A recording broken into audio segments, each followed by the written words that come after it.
In the mid-60s, a style of rock music emerged called psychedelic rock, which took its inspiration and influence from the emerging psychedelic culture. This music was an attempt to replicate and enhance the mind-altering experiences of drugs such as LSD and acid, and was pioneered by the Beatles as well as the Byrds and the Yardbirds, among many others. This attempt to replicate a drug trip inspired the use of new and experimental recording techniques and the use of a wider range of non-Western music genres such as ragas and drones of Indian music. Psychedelic rock provided rock critics with the evidence for their belief that rock had now become an art form. It grabbed inspiration from a variety of elements taken from early 20th century modernism. Psychedelia was particularly enamoured of notions of the unconscious derived from Freud.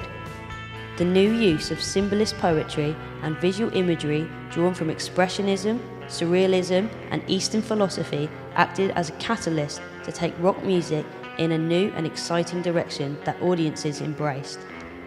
Geographically, the psychedelic rock movement is closely linked with San Francisco, also one of the centres of the beat movement, and where liberal politics and a reduced emphasis on a social hierarchy encouraged artistic expression.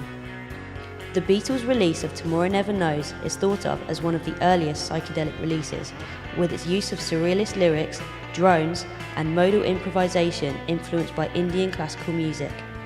In 1967, the Beatles released the double A-side Strawberry Fields Forever and Penny Lane, kicking off a vein of British rural and reflective psychedelia.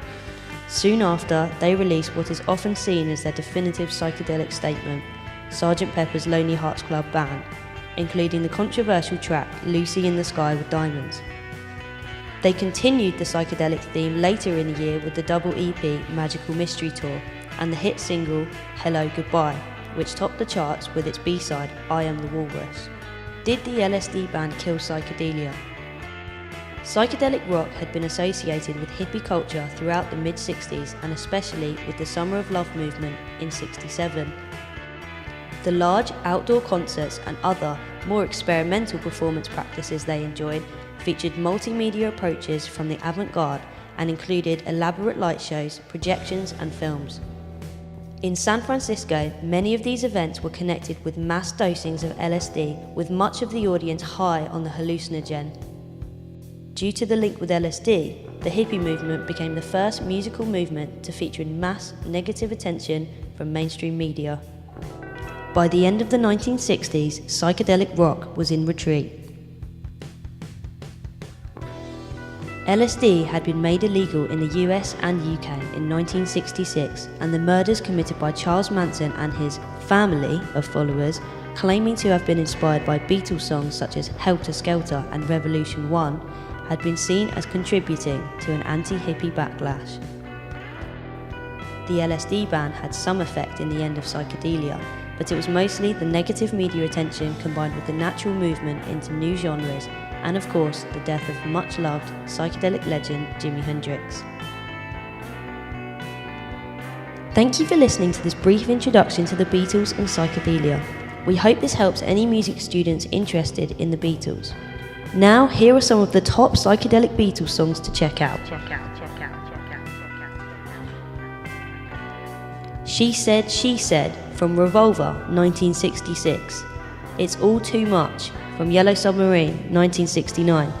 A Day in the Life from Sgt. Pepper's Lonely Hearts Club Band, 1967. Within You, Without You from Sgt. Pepper's Lonely Hearts Club Band, 1967. I'm Only Sleeping from Revolver, 1966. Strawberry Fields Forever from Magical Mystery Tour, 1967. Lucy in the Sky with Diamonds from Sgt. Pepper's Lonely Hearts Club Band, 1967. Only a Northern Song from Yellow Submarine, 1969. I Am the Walrus from Magical Mystery Tour, 1967.